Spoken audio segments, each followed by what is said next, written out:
1기 정의당 실패는 신장정 노선의 실패입니다. 민주당 의존 전략이었고 기층 대중은 방치한 채 성장하겠다는 대중의 바다 전략이었습니다. 둘 다 처참하게 실패했습니다.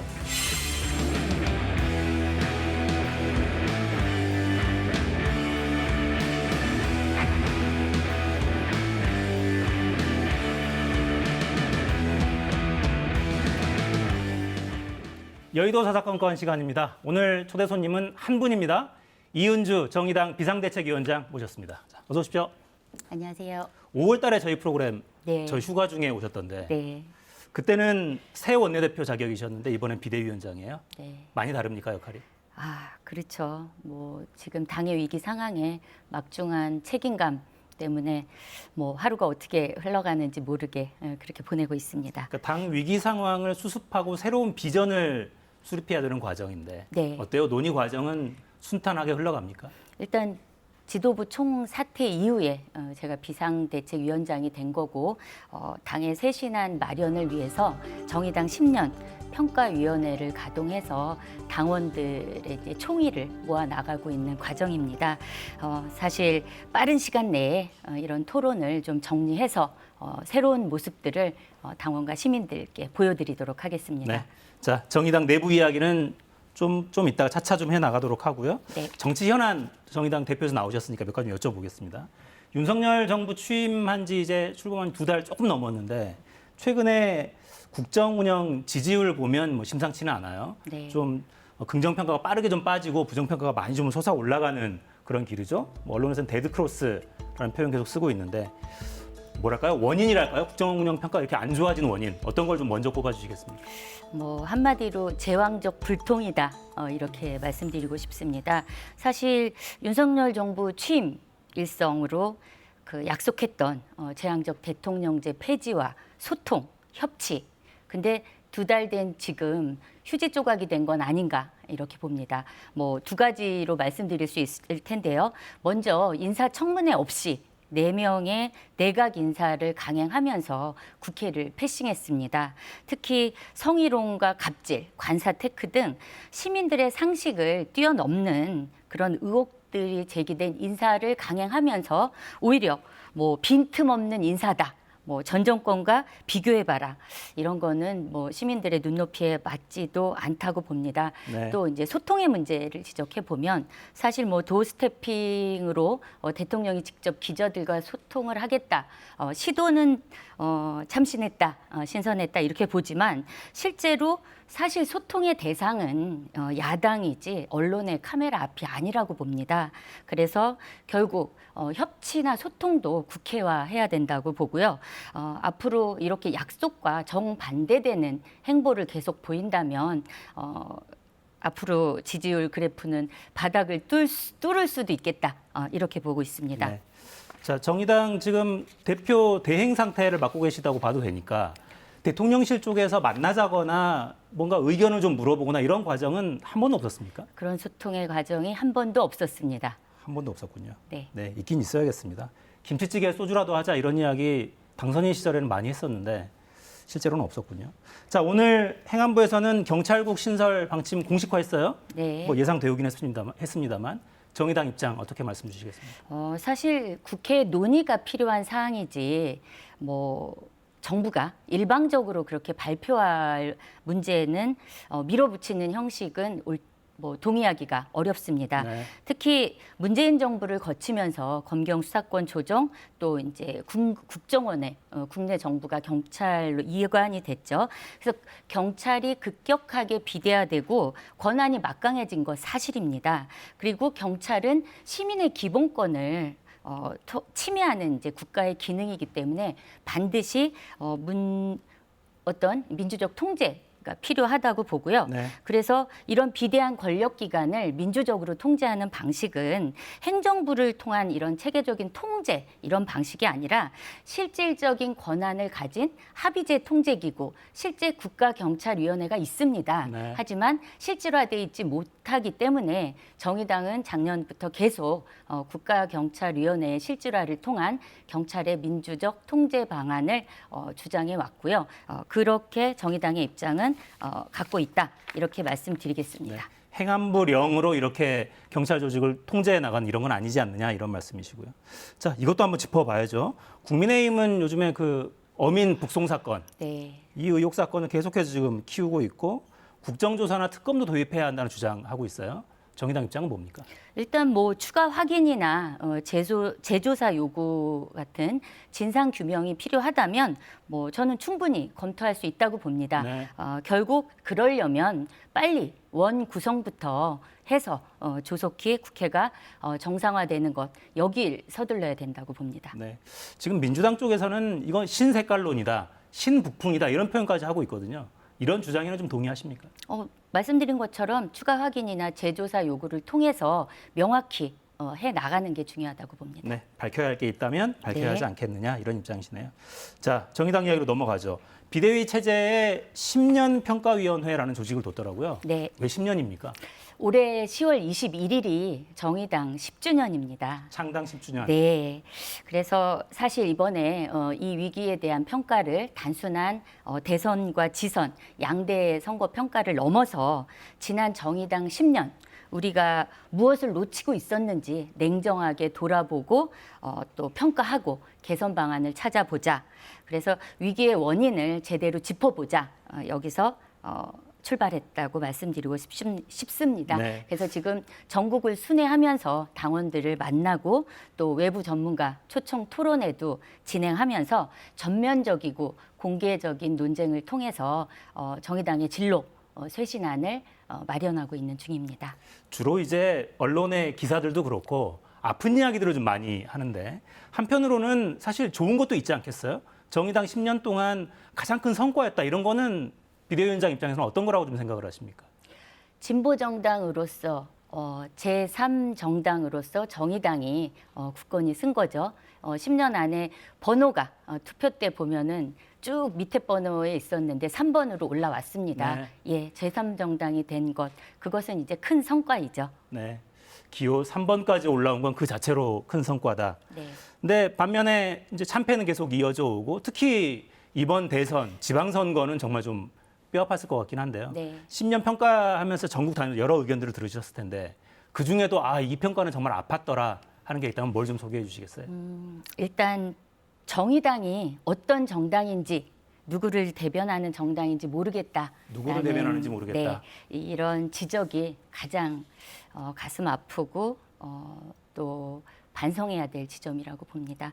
결국 정치를 절실하게 필요로 하는 곳은 가난한 시민들과 사회적 약자들이고 또 차별받는 시민들인데 정의당이 그들을 제대로 대변하지 못했고 그들 가운데 있지 않았다는 것에 대한 반증이어서 가장 뼈아프게 받아들이고 있습니다. 내부에서 노동과 페미니즘 둘 다 놓쳤다 이런 평가도 나왔다고 제가 들었는데 이건 어떤 맥락일까요? 실제 노동과 페미니즘은 서로 이렇게 대립적인 가치가 아니거든요. 제가 국회에 들어오기 전에 지하철 노동자이자 또 뭐 지하철 노제 정책실장으로서 노동운동을 해왔습니다. 그리고 국회에 들어와서 안전한 노동환경, 또 차별 없는 노동권, 또 성평등한 노동 정책을 위한 그런 의정 활동을 정의당 국회의원으로서 폈습니다. 네. 제가 발의했던 법안, 성별 임금 격차 해소를 위해서 성평등 임금 공시제법도 발의를 했는데요. 결국 이 노동과 페미니즘은 서로 대립되거나 그런 가치가 아니라 이것을 이 하나의 용광로에 제대로 녹여내야 되는데 우리가 그런 부분들을 놓쳤다는 것, 이것을 지금 평가하고 있고요. 노동 중심성과 이런 젠더 등 새로운 시대 가치가 어떻게 다양하게 녹여낼 수 있고 조화롭게 가야 하는지 그런 것을 가지고 새로운 당적 정체성을 만들어 나가는 과정에 있다 이렇게 말씀드리고 싶습니다. 네. 지금 영상도 나가고 있는데 공교롭게 다들 이제 여성 정치인들이 주로 앉아 있는 모습도 볼 수 있고 특히나 젊은 남성들 사이에서는 페미 정당이라는 비판도 높은 게 사실입니다. 이런 비판은 어떻게 좀 들으세요? 실제로 말씀드린 것처럼 그 페미니즘이 이 사회의 여성은 사회적 약자다. 그러니까 사회적 약자와 여성을 대변해야 되는 것들이 페미니즘이면 그건 당연히 진보 정당이 해야 될 가치입니다. 네, 예. 알겠습니다. 자, 한석호 10년 평가위원장이 이런 글 회의석상에서도 공식적으로 발언을 했었죠. 심상정 노선의 실패다라고 평가했고, 심상정 의원도 의원들에게 아마도 전원 평가서를 제출해 달라고 요청을 네. 당에서 하셨다고 제가 알고 있고, 이런 내용으로 평가서를 냈다고 하죠. 언론에 이미 공개가 됐어요. 네. 심상정의 리더십은 소진됐다. 조국 사태 당시의 우파는 두고두고 회환으로 남을 것 같다. 이런 입장 냈다고 하던데요. 동의하십니까, 이건? 저는 그 심상정 의원이 지난 10년 진보 정치의 실질적인 리더였기 때문에 본인의 책임을 피하지 않고 무겁게 받아들인 것이라고 봅니다. 근데 그 모든 것이 심상정 의원 혼자만의 책임이라는 것은 책임이라고 생각하지는 않습니다. 개인의 책임이라고만 볼 수는 없지 않느냐. 심상정 의원 혼자만의 책임이 아닌 건 분명하죠. 왜냐하면 정당은 조직된 의견의 공동체입니다. 네. 그래서 성과를 못 낸 것에 대해서 리더십 못지않게 정당을 구성하는 여러 단위와 부문들 또 그 안에 많은 활동가들 역시 충분히 그 책임을 무겁게 자각해야 된다고 보고요. 지금 우리가 그 부분에 대해서 냉정하게 평가하고 대안을 만들고 그리고 책임 있고 헌신하는 자세로 그렇게 쇄신의 시간을 보내고 있다고 봐주십시오. 그러니까 또 이렇게 볼 수도 있을 것 같아요. 누구 한 사람의 책임이 아니다라는 입장에는 뭐 쉽게 동의할 수 있을 것 같은데, 그런데 누군가의 책임이라고 말하지 않으면, 모두의 책임이라고 하면 사실 결국은 아무의 책임도 아니게 될 수 있는 거 아닌가, 이런 생각이 들기도 하고요. 그래서 당내에는 비례대표 의원들 총사퇴해야 되는 거 아니냐, 이런 주장도 있고 총투표 이런 절차도 진행이 되고 있죠. 네. 이 부분에는 어떤 답변을 좀 주시겠어요? 사실 당의 지도부로서 의원단도 큰 책임이 있는 것 맞고요. 그래서 현 당의 상황에 대해서 그런 정치적 책임을 보여야 한다는 당원들의 그런 진심 어린 의견이고 무거운 책임감으로 받아들이고 있습니다.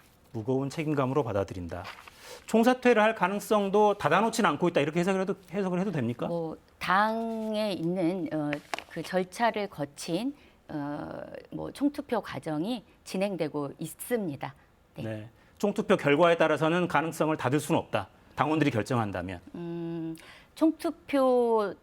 총투표가 비례대표 사퇴 권고안이고요. 네. 예, 그 부분에 대해서 당원들의 비례대표 의원들이 대표단의 일원으로서 무겁게 이 과정과 이 사태에 대한 책임 통감해야 된다는 부분을 다시 한번 무거운 책임감으로 받아들이겠다라고 알겠습니다. 말씀드리겠습니다. 이게 동어반복이고 좀 모호해서 일단 투표의 제목은 권고인데 사퇴 권고 투표를 당원들이 지금 의사를 표명하고 있고, 만약에 권고하는 방향으로 결론이 났을 때 그 권고를 받아들일지 말지는 의원 개개인의 정치적 판단을 기다려봐야 되는 겁니까, 그럼?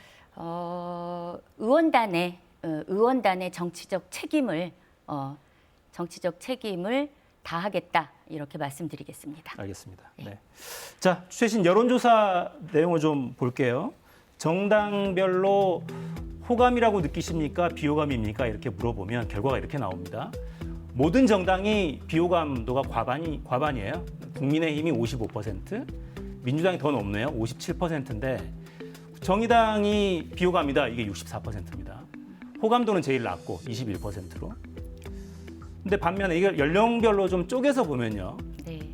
성별 연령별로 특히 남성에서 이게 좀 두드러져요. 아까도 관련 질문 제가 드렸는데 30세 미만 18세에서 29세의 남성 중에 정의당에 호감을 표하는 사람들이 4%밖에 안 됩니다. 남녀 차이도 좀 두드러지긴 하는군요. 20대까지는. 자, 남성들의 지지를 광범위하게 확보하는 이것도 중요하지 않겠어요? 정의당도 이제 집권이 목적인 정당이니까 네. 동아리가 아니라. 네. 어떤 부분이 좀 해법이라고 보고 계십니까? 사실 그걸 뭐 남성, 여성 이렇게 이제 대립의 문제로 볼 것은 저는 아니라고 보고요. 결국 정의당이 대안으로 인식되지 못했기 때문에 전반적으로 이렇게 이제 호감도가 낮아진 것 이렇게 바라보고 있습니다. 그러니까 시민들이 정의당에 기대했던 게 있거든요. 원칙과 상식 그리고 진보적인 자기 중심성. 근데 어느 순간 그 부분을 잃은 거죠. 중심을 잃고 원칙과 자기 중심을 잃은 모습들이 시민들에게는 비호감으로 비춰진 거고 그 중심성을 찾아 나가는 과정이 지금 비대위의 자기 혁신의 과정이다.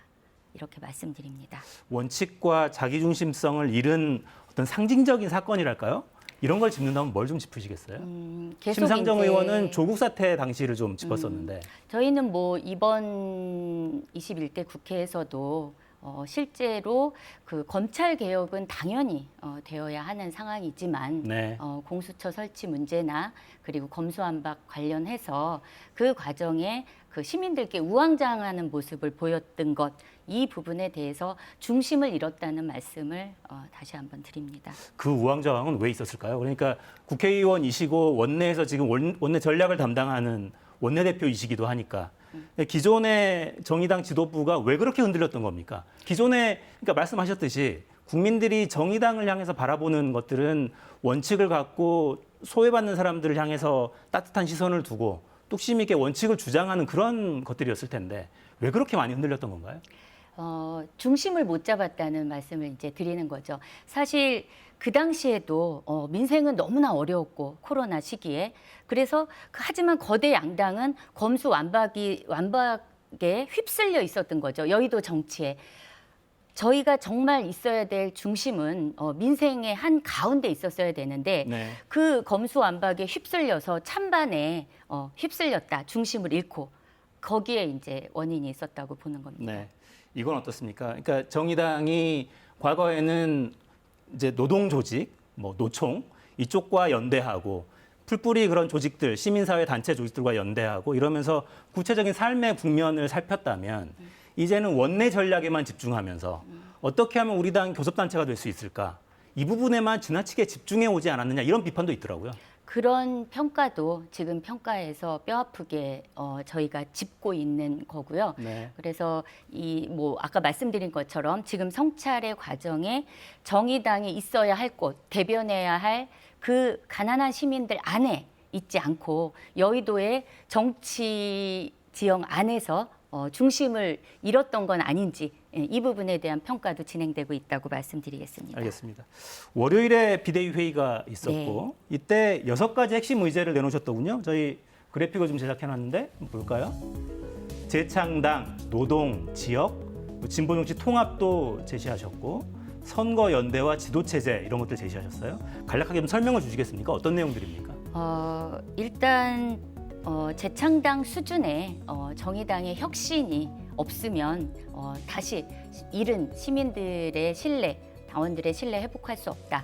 그래서 재창당 수준의 그 재창당과 관련한 걸 이제 첫 번째 그 논의 의제로 선정한 거고요. 당명 변경이나 이런 것까지 포함합니까? 그런 모든 것들을 포함하고 있습니다. 그리고 노동은 노동 중심성.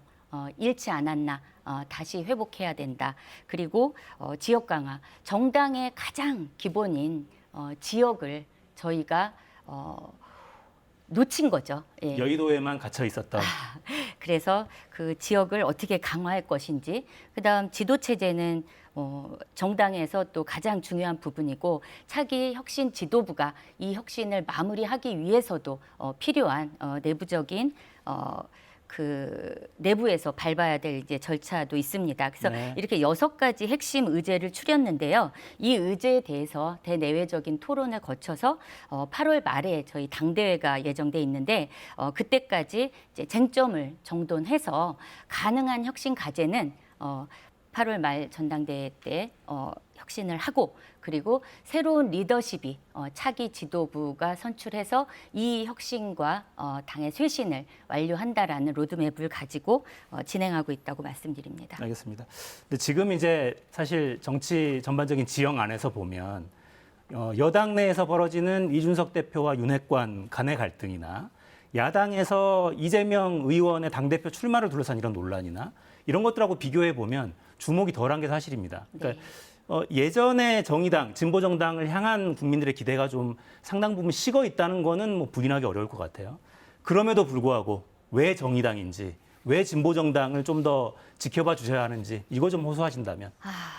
뭐 계속 말씀드렸던 것처럼 가난하고 힘없는 사람들, 노동자, 서민 이런 사회적 약자들의 곁을 지키는 그런 진보 정당 하나쯤은 꼭 있어야 한다고 봅니다. 네.